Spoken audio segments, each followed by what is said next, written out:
man.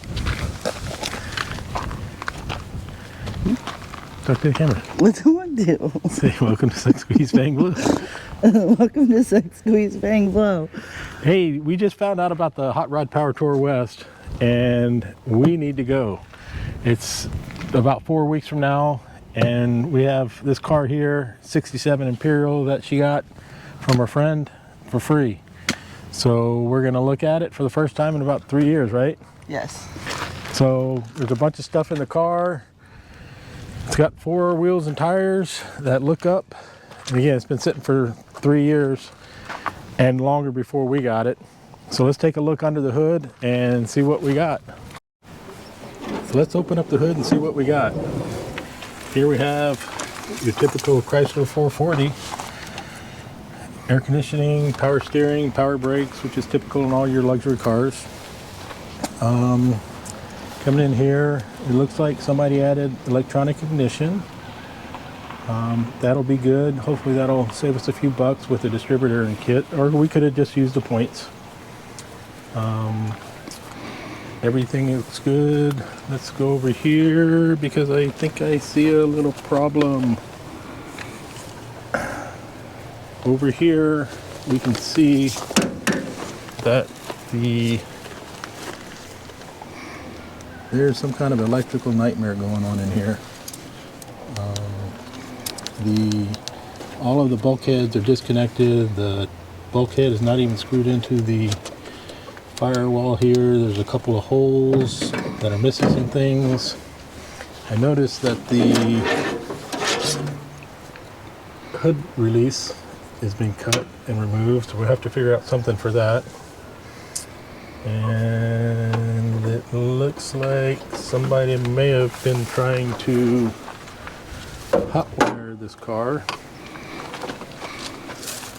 because there's an alligator clip that runs over to the battery on the points or on the coil. But let's take a look under the big Imperial air cleaner.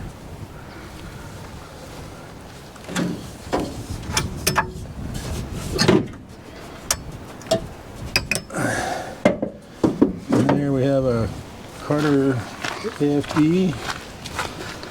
I'm sure this is a numbers matching motor. Is that cruise control, or is that something to do with the... I'm not sure if that's cruise control or not. There's some big vacuum pod on the back of the motor. I'm not sure what that is. But anyway, everything seems to be intact. The carburetor doesn't look bad at all. Hopefully, I know this car was parked way before they started putting ethanol in the fuel, so it should be good. So let's open up door number 2. And in here we have a bunch of parts.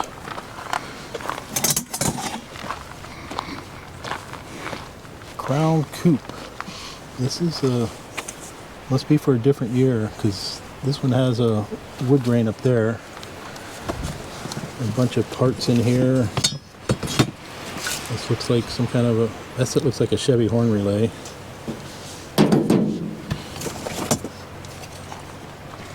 Some kind of color ID. That's pretty classic. This looks like another Chevy horn relay. So this might be some Chevy parts in here. There's a compression tester. Good old Lyle. This is definitely Chevrolet. So I'm thinking this box is Chevrolet parts for some reason. There's a mirror. Could be Imperial. Some thermostats. Looks like a tool tray. Let's see what these tune-up parts. This unit still works. $5,997. Some kind of a control module.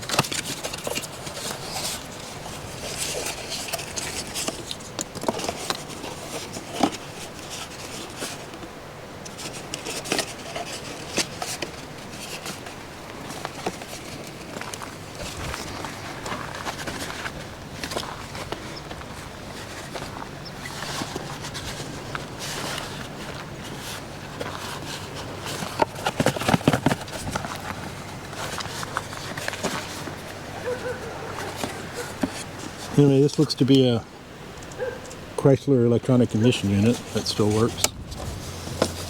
Let's take this out and see what else we have. Oh, we have a hubcap. The seats don't look too bad here. It's got that white pearl. Almost reminds me of a 68 Charger with the pearl.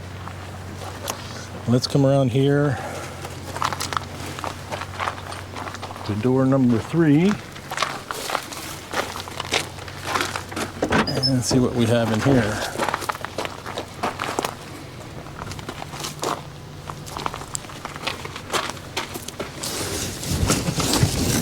Oh, we have some Mopar parts, heater valve. That must be part of the air conditioning, maybe.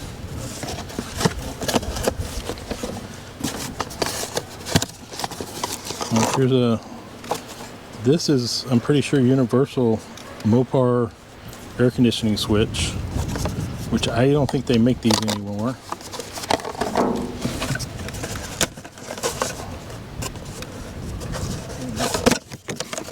Distributor cap and a rotor. Let's see, there's a receipt in here. Let's see when these were bought.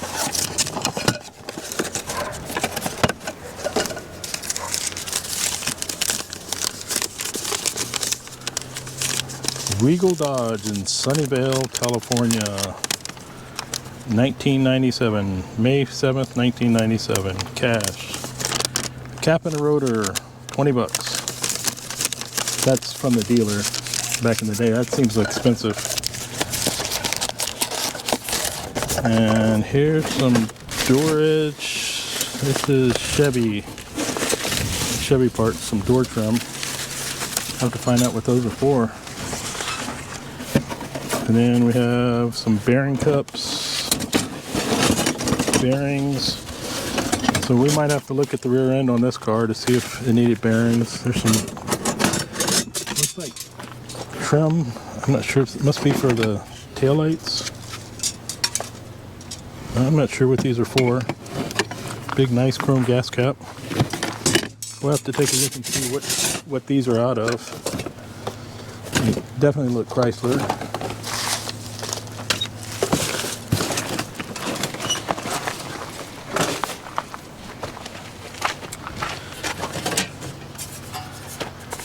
There's a NOS part from Jersey City.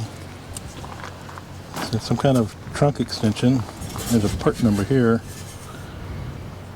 We'll have to look that up. Google that. GTS. Google that stuff. And it looks like these, I think, are the front turn signals. So this is an extra box of these. Let's get this out and take a look at the front seat.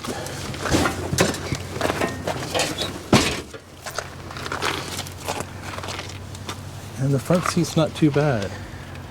Actually have some scroll up here. You can see it's raised and all that. The wood grain dash. Oh, and look, we have an O chute handle. Hang on to. Somebody put some speakers over here.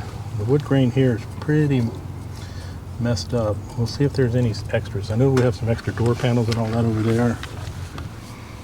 What is this? Oh, that's a armrest. Check this out. How classy is that? It's a mop pocket. That's pretty neat. Again, this is a luxury car. Somebody added some speakers here. I know we have extra door panels. We'll have to see. And there's a light right here. We'll have to see if we have some of those in the spares. We have the sun visors that look in pretty good shape. A radio.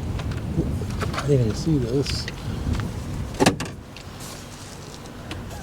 There's how you put your antenna up. And then the rear speaker. And this looks to be another radio that looks like it fits in there. There's another radio up there. So this must just be a FM. That's AM. Oh, that's the those are heater controls. So that's the radio for this car. Let's take a look at door number 4.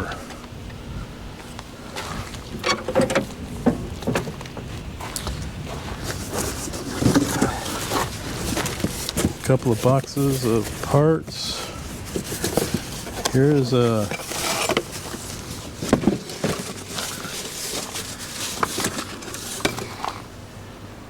NOS fuel gauge. I'm not sure, it's not for this car, but we'll have to take a look and see what it's for.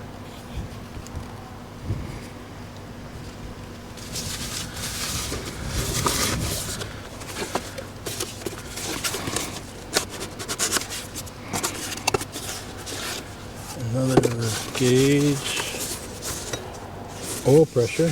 Looks to be for the same car.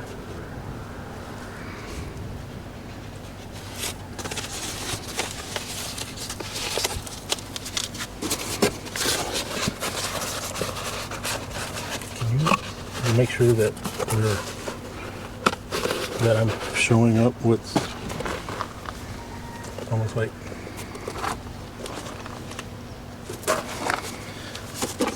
there's an Imperial badge, some keys. This must be for a glove box or something, ignition or some other kind of switch. A flasher. It says right here, flasher. There's the flasher here. It looks like we got some electrical problems to do. Here's the old Certicard holder. And an old registration.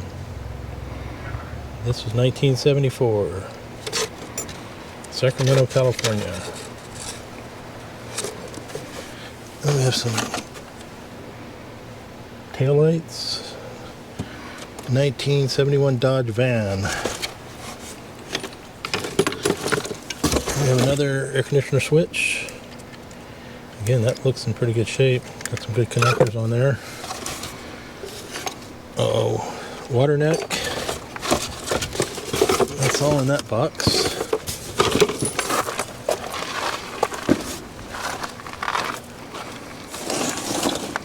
Looks like we have a seat belt.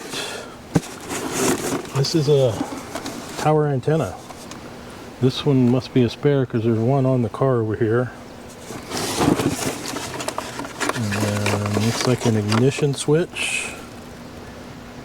Let's see what that's for. And again, this car had some wiring problems, so that might come in handy.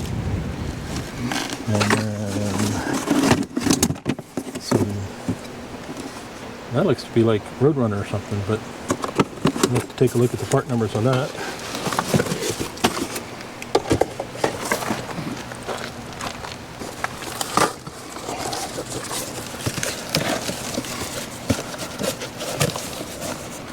Oh, here's a water.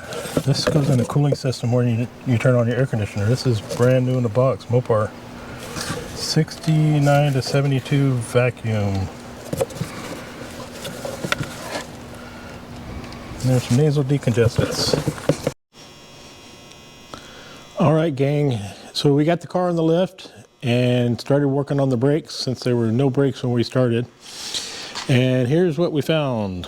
This thing has a 1 year only, or 2 year only, Bud brake system. These are 4-piston calipers with asbestos pads, and pretty much they're unobtainium. There's a guy that I found online that sells all the stuff, but I'm pretty sure this rotor was supposed to be a lot thicker than that. I kind of just put a caliper on them, and they're about 0.8 of an inch, so I think they're supposed to be like 1.25 inches. So I'm definitely gonna have to order some rotors at $295 a piece, and some brake pads at $125 a set. But I guess the asbestos will keep the rotors from getting chewed up versus the semi-metallics or stuff like that. So what I've done is I went ahead and put the hub back on, and that way we can roll around with it. But under the car it looks really, really nice.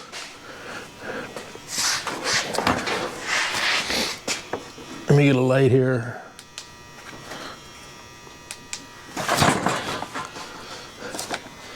and it's just kind of overkill, you know, like there's bushings for the K-member instead of just getting bolted right up to the frame. So everything is just super, you know, luxurious, if you want to call it that. And again, with the same thing with the brakes. Missing a speedometer cable. I found one of those online, and there's a pretty good rear end leak, and I'm not sure what it's coming from, probably from the pinion seal. And it looks like it has 292 gears. The back brakes look pretty good. I just need to, I'm going to pull these apart and just check the wheel cylinders. We'll get a new hose for the brake, for the rear brake lines, and a new hose for the fronts. And we're going to see what's in this gas tank here. And it's a big one. But anyway, we'll see how that is and probably take it over to the thing.